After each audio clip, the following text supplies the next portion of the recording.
All right, hello and welcome to the State of the Game podcast. It is Cinco de Mayo. It is the 5th of April, 2025. I'm your host, GT, and we got a bunch to talk about today, man. So let's get right into it, and keep in mind to keep it copacetic in the comments as you listen to the commentary. And as always, like, share, and subscribe. To God be the glory at all times. All right, y'all, let's go. So, it's been a long weekend, man. We've been doing a lot out and about in the local area, the Baton Rouge area. Basically for the Festival of Life event. We've been doing that pretty much since Friday night, man. We've been putting up tents and worshiping and celebrating and pretty much doing everything as far as giving back to community outreach and giving out free food and free prizes. They gave out 2 cars and all kind of stuff like that, man. So it has been a busy weekend, but there's been a lot of stuff going on as well as far as the sports weekend, man. We had a heavy boxing weekend, man. And we're going to talk about all of those things as well as what happened with the NBA playoffs and other news that's been going on as well. Let's start off with the boxing weekend, man. So let's talk about Romero and Garcia. So here's the thing when I think about that one, as well as the rest of them as well. So there's this old adage with boxing purists as well as with even your casual fans that styles make fights. All right.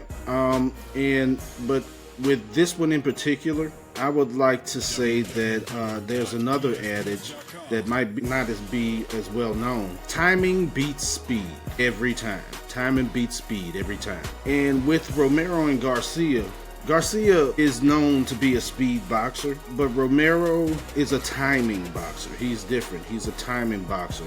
And like I said, styles make fights. So just know that on paper, you would think that Garcia would be able to beat Romero. Garcia had a not as difficult time against Tank Davis than Romero did. But at the same token, hey, 2 different styles, 2 different fights, man, and Romero shocked the world, man. And that's just what it is on that one. As far as the Haney Ramirez, oh gosh, bro, it was like watching paint dry. It was just, they basically danced around the ring and basically landed the bare minimum of punches against each other, and that was just, it was a terrible watch. It was a terrible watch, and I don't know what to make of Haney's situation moving forward, as well as Garcia's situation moving forward. Maybe the best thing to do is to not look for, if they do a rematch, I can imagine that the pay-per-view buys wouldn't be through the roof, that's for sure. But they just need to do a hard reset. Both of them need to do a hard reset as far as, you know, their boxing styles, their mechanics, and things of that nature. I mean, I know that's pretty hard to do once you reach a certain point in your career, but it just doesn't look good for either one of those. So, hard to say what's coming up next for either one of them, man. They're basically, both of them are at the crossroads of their career. So, it's hard to imagine what's next for them. Also, let's look at the Canelo versus Skull. I said that it was Canelo the Bull against Skull the Matador, because basically at the same time Canelo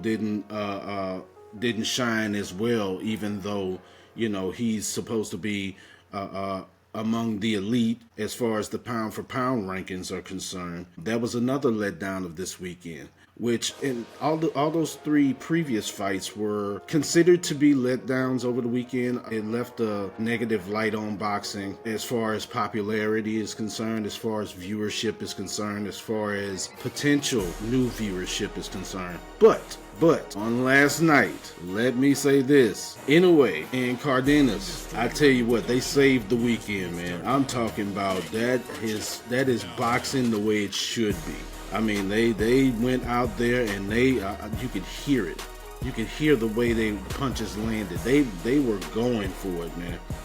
Both of them. Inoue, for I think the second time in his career, actually went down. And from the moment he went down, he got back up. Man, it was just another level, man. It was just next level boxing from both of them, man. They were really stinging each other. They were really popping. And Inoue ended the match with the TKO, basically put him down with a knockout. And when I tell you, they really went at it. They saved boxing this weekend. That one match saved boxing for this weekend, and I found it ironic. I posted it on Twitter. I said, it's amazing and it's ironic that a fight that was basically free on ESPN pretty much outshined all the rest of the fights that were pay-per-view, elite, top-ranked events, and they just Inoue and Cardenas just basically outshined both of them, all three of them really. So. Hey, good shout out to Inoue and Cardenas for the fight that they put on. Next up, we have your NBA playoff news. And what we're looking at here is basically your Game 7s. We actually saw a Game 7 on last night where Golden State pretty much did what they had to do and they sent the Rockets home. Number 7 seed against the number 2 seed. Golden State experience shined through. Good job on Steph Curry for showing up the way he did. Good job on Buddy Hield for actually showing up as well. But let me give a personal shout out to Jimmy Buckets. Hey, playoff Jimmy Buckets, however you want to call him, he basically did his thing. And the Rockets were sent home packing, sent home fishing. The final score was 103-89. And the guys showed up and they did their thing, man. Houston's still a little young. I think they'll be pretty decent going into next year. Let's take that.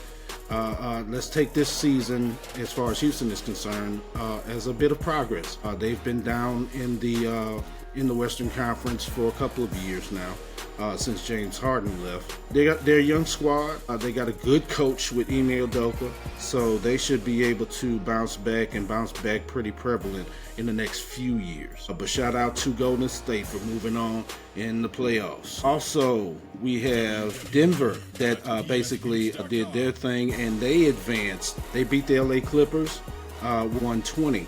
Hey, guess who showed up out of nowhere? Russell Westbrook. He stays getting rode off. He stays getting passed on to different teams, but he always tends to show up when the time calls. And he basically iced the game to send the Clippers home and basically put, hey, it was to be expected. It was to be expected. You're supposed to do that, okay? So we had some pretty good playoff series that ended on this weekend. Let's take a look at what's going on as far as moving forward. I think we got some good series coming up. Let's see what Ant Edwards does against Golden State. Okay. They're starting to call him the legend killer. He's beating all these prominent teams, these established teams with his squad, the Minnesota Timberwolves. Let's see what he does against Golden State, all right? Also, some more noteworthy news over the weekend. Shout out to Greg Popovich, man.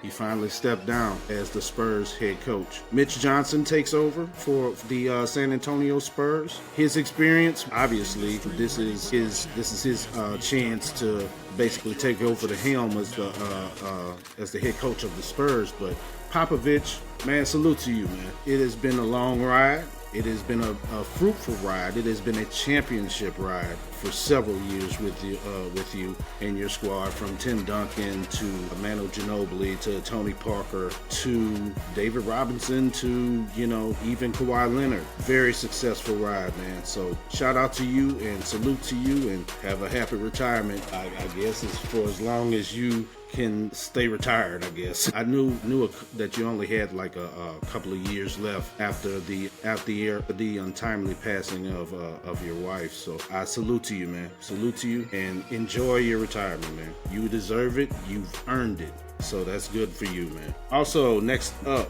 let's talk about some other things that didn't happen over the weekend, man. Also, we've had a couple of issues that happened over the weekend in entertainment.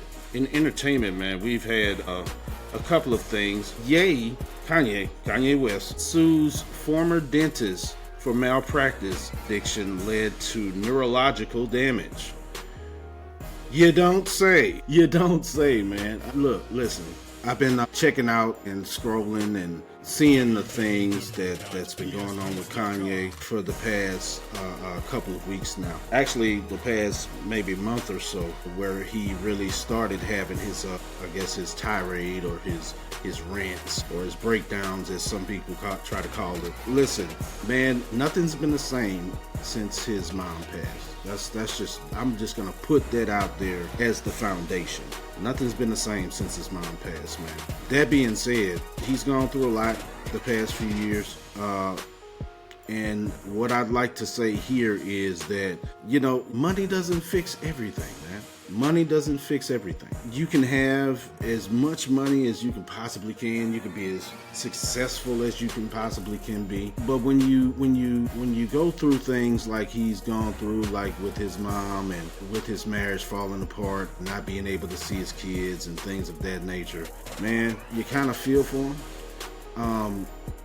And things take a turn, and it takes a turn for the worse. In that vein, I feel for him. But here's the thing. I've looked at those other tweets as well. Yeah, apparently, even before his mom passed, there's been some real dysfunctional things going on under the household with his family, things of that nature. And in 2025 speech, you would basically say, I'm glad he's finally in the position to be able to speak his truth, for whatever that means. But at the same token, bro, he's going through it right now. So I would be remiss if I didn't send prayers his way. You know what I'm saying? Like, okay, like you can tell when things are starting to pretty much derail. I'm sending prayers for his mental health. I'm sending prayers for his mental stability moving forward, because it's a sensitive situation. It's a tough situation. I think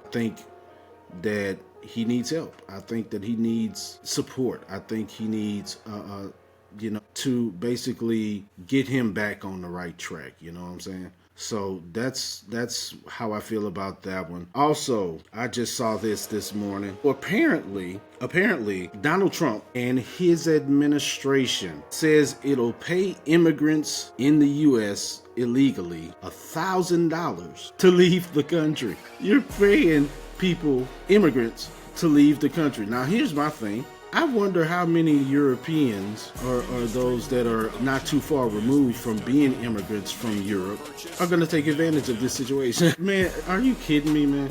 Are you kidding me? Listen, I'm not one of those, like, I'm bashing Trump. No, I'm not one of those. I'm objective when I look at things, especially when it comes to the political forum. Man, this is nuts. This is nuts, man. What are you gonna do? What are you're paying people to leave now? Is that what we're doing here now? I thought you were putting all these tariffs and things in place so that basically the deficit and the could be recovered, and U.S. can be, and the United States could be put back into position to be leaders of the world again, and this, that, and the third, blah, blah, blah. But you're giving out money now for people to leave. Make it make sense, buddy. Make it make sense. It just doesn't, that math is not mathing to me, sir. But that's just my take on it. I mean, y'all can feel however y'all want to feel. That's cool. But like I said, I'm not one of those I hate Trump this and I hate Trump that type persons. I'm not in that crowd. I'm just objective when it comes to politics, and I don't side with either aisle, really. And I've said in the past that whether it's Democrats or Republicans, they're both two sides of the same dirty coins. Hey, it is what it is, man. We're just taking it as it comes, I guess. But let's get to our final point of the day. Our final point. Actually, before we get to that, let me go ahead and give a shout out to River Global, House of Refuge Ministries, Team Jesus, the Ep.2 Project, and the Innovation Academy. Let me give a shout out to all those folks and everyone else that was involved. in the Festival of Life this weekend. Shout out to y'all, man. It was a massive undertaking, and when I say each and every entity that was out there on this weekend shined through, they put on for the city, bro. They put on for the city. I'm so happy for the people that came out. They had all kinds of giveaways. They gave away a BMW car, a BMW, as well as a Mercedes-Benz SUV, man. They gave away 2 cars, bro. It was crazy out there, bro. The interactions with people, bringing people to Christ as well. It was an amazing experience, and toast and shout out to each and every particular entity that was involved with the event, man. Shout out to y'all. Kudos to y'all, man. All right, so now the final point. So here's my thing. I wrote this, and it's a quote. And I want you to think about this as we discuss it a little bit. Sometimes people will not be able to see until they see. You get what I'm saying? Sometimes people will not be able to see until they see. In other words, you can have discussions, you can have heated debates, you can have arguments, you could be coming from a source of personal experience, all of those things. You could be all of those things, okay?